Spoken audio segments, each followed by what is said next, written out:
Bahrain की Manama से हो रही श्री राम कथा कार्यक्रम की प्रायोजक हैं जयपुर इंटीरियर डिजाइनिंग कंपनी और Ganga trading company WLL Manama Bahrain. प्रायोजक रामचंद्र कुमावत और बाबूलाल कुमावत एवं Munik marble and granite cutting stone, Danta Khatu Shyam ji road, तहसील दांता रामगढ़, जिला सीकर, राजस्थान। प्रयोजक भवानी शंकर कुमावत और Chandiliya international WLL Manama Bahrain. प्रायोजक फतेह राम चंदीलिया और महेंद्र चंदीलिया।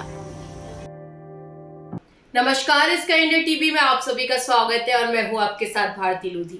आइए बढ़ते हैं खबरों की ओर। ज्योतिष पीठ के शंकराचार्य बनारस से बद्रीनाथ पहुंचे। इस यात्रा में उन्होंने कई नगरों में रुककर अपने शिष्यों से गंभीर विषयों पर बात की, साथ ही प्रेस को भी संबोधित किया।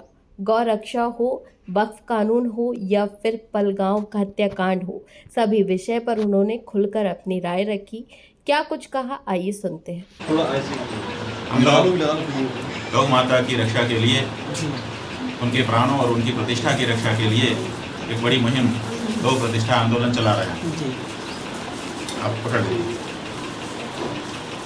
क्योंकि ये समस्त हिंदुओं की, करोड़ों करोड़ हिंदुओं की सदा से भावना रही है कि गाय उनकी माता है और उसकी हत्या नहीं होनी चाहिए और उसके मांस का विक्रय नहीं होना चाहिए। तो जिस देश में बहुसंख्यक आबादी हिंदुओं की हो, जो गौ माता को पूजता हो, देवता मानता हो, उस देश में गाय को काट काट करके, बोटी बोटी करके, पैकेट में बंद करके डॉलर के लिए बेचा जाता हो, ये कलंक है, बहुत शर्म की बात है, बहुत ही पाप है। ऐसी परिस्थिति में गौ माता के प्राण और प्रतिष्ठा की रक्षा के लिए पूरी मुहिम हम लोग चला रहे हैं। उसी के अंतर्गत गौ माता के शरीर में रहने वाले जो 33 कोटि देवता हैं, उनके लिए 33 करोड़ आहुतियाँ दे रहे हैं ताकि वो जागृत हों। 35 करोड़ मतदाताओं को तैयार कर रहे हैं कि अब गाय के प्रत्याशी को वोट दो, क्योंकि बाकी सब राजनीतिक पार्टियां 78 साल से आपको भ्रम में रख रही हैं और गौ माता की भक्ति भी दिखाती हैं बाहर और गौ माता की हत्या को बढ़ावा भी देती हैं। इसलिए उनको वोट देना छोड़ो और गाय के व्यक्ति को वोट दे करके संसद में भेजो और विधानसभा में भेजो। और साथ ही साथ जो गायें हमारी हैं शुद्ध देशी नस्ल की रामा गाय, उनकी पहचान करो। गाय और गवय, गाय जैसी चीज़ भी है और गाय भी है, तो गाय और गवय में पहचान को साफ करके DNA टेस्ट करके जितनी शुद्ध देशी नस्ल की हमारी गायें हैं उनका संरक्षण भी करो। उसके लिए हर विधानसभा में, देश की 4123 विधानसभा है, हर विधानसभा में एक रामाधाम की स्थापना मॉडल के तौर पर इसी वर्ष के अंत तक करने का हम लोगों ने निर्णय लिया है। इसीलिए आगरा हम आए हैं, अभी और भी जगहों पर यात्रा करते हुए आ रहे हैं, सब जगह पर व्यवस्था बनाते हुए आ रहे हैं।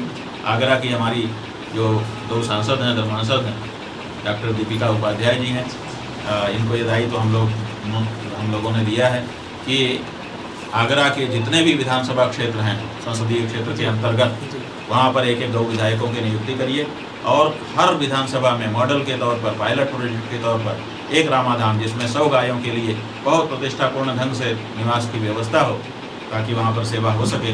तो हर विधानसभा क्षेत्र में जो इनके संसदीय क्षेत्र में आती हैं, वहाँ पर एक एक गौ विधायकों की नियुक्ति करके एक एक रामाधाम की स्थापना करने के लिए ये अब कार्य आरंभ करेंगे। हमें खुशी है कि इस कार्य से प्रसन्न होकर के मधुलिका त्रिवेदी और उनकी बहन संगीता त्रिपाठी जी ने हमको गौ माता का कार्यालय बनाने के लिए, ये जो दीपिका जी का स्थान है, इसी के बगल में एक भवन भी उन्होंने हम लोगों को प्रदान किया है कि आप ये भवन ले लीजिए, इस भवन में बैठ करके गौ माता का कार्य करिए।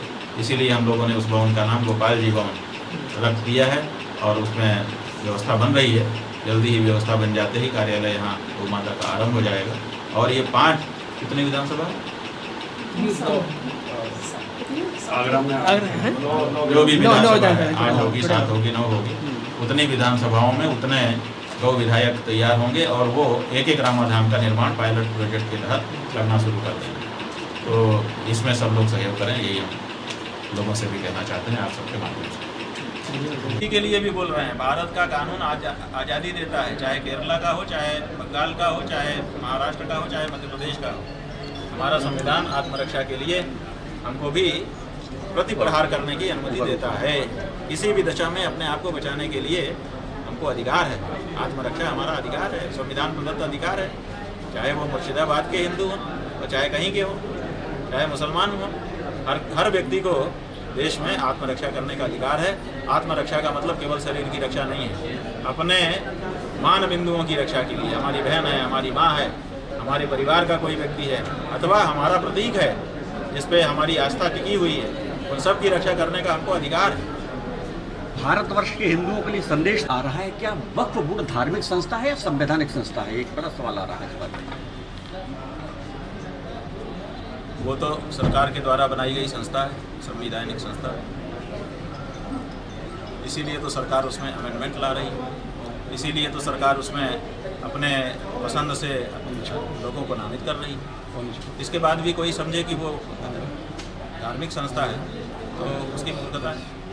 तो ये धार्मिक संस्था को लेकर जो भ्रम फैला है पूरे देश में, आंदोलन हो रहे हैं, इसको क्या? फैला नहीं है, ये रायता अपने से नहीं फैला है, फैलाया गया है। ये माहौल बनाया गया है कि साहब हम वक्त पे, देखिए कितने दिन तक माहौल बनाया गया। इनके इतने सारे बिल पास हो चुके, जनता को पता तक नहीं है कि कौन कौन से बिल पास हो गए अभी तक। एक दिन में 50-50 बिल पास हुए हैं संसद में, चर्चा तक नहीं हुई है, बस लाया पास, लाया पास, लाया पास, लाया पास। और वक्फ बोर्ड जब संशोधन, वो भी संशोधन का बिल है, और संशोधन भी कैसे है कि पहले तो 6 साल तक मुसलमानों के साथ प्रधानमंत्री जी की बैठकें हुई हैं, जैसा कि वो स्वयं बता रहे हैं एक वीडियो में, और उसके बाद जेपीसी के पास भेजा गया, जेपीसी ने उसमें बहुत सारे संशोधन सुझाए हैं, उन सबको भी स्वीकार कर लिया गया है। माने हर दांत एक अगर थोड़ा सा रोया भी था ना जो गड़ रहा था, उसको भी तोड़ दिया गया, उसके बाद का बिल पास किया गया है, उसके बाद भी कितना बड़ा हल्ला। तो ये अपने से थोड़े फैली चीज़ है, तो फैलाई गई चीज़ है, माहौल बनाया गया है, माहौल बना करके राजनीति होती है, तो माहौल बनाया जा रहा है। एक और ना है कार्यपालिका और न्यायपालिका के वक्फ बीच। संशोधन बिल के बाद कितनी वक्फ की जमीन सरकार के पास आ गई, ये आप हमको बता दीजिए, आप लोग खोजी पत्रकार, कितनी जमीन हिंदुओं को मिल गई वक्फ के बोर्ड की इस संशोधन के बाद, वो हमको बता दीजिए। अगर मिली हो तो कहिए, और नहीं मिली तो फिर क्या मतलब है इस कवायद? उनके हाथ से कुछ छूटता तब ना कुछ मतलब था, वो तो कुछ छूटा ही नहीं।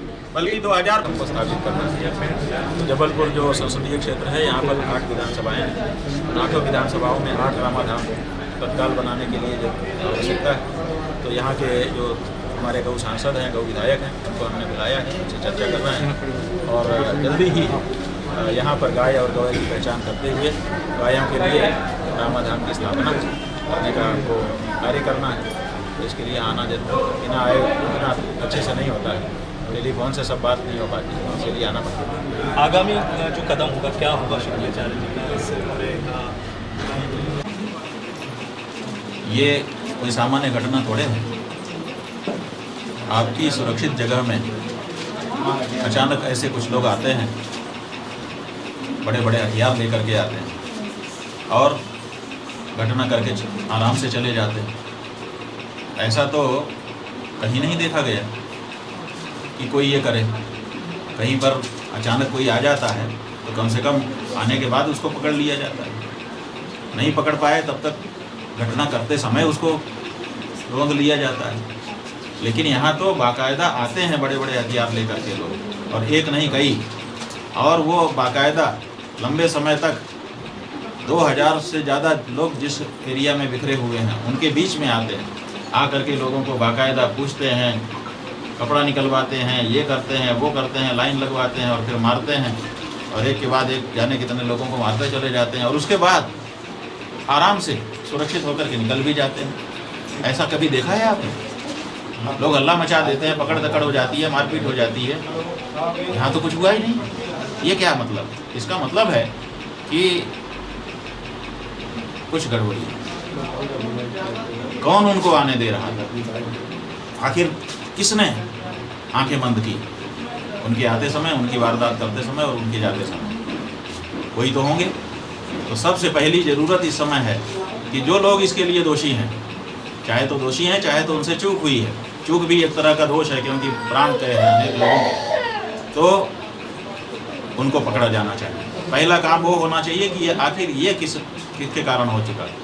अगर वो नेता हैं तो नेता, अगर वो अफसर हैं तो अफसर, पहले उनको चिन्हित किया जाना चाहिए, और उनको दंडित करने के बाद अगर इसमें ये निकल करके आता है कि किसी दूसरे देश की बात है तो उस देश के ऊपर घोषित करके चढ़ाई करनी चाहिए सीधे सीधे।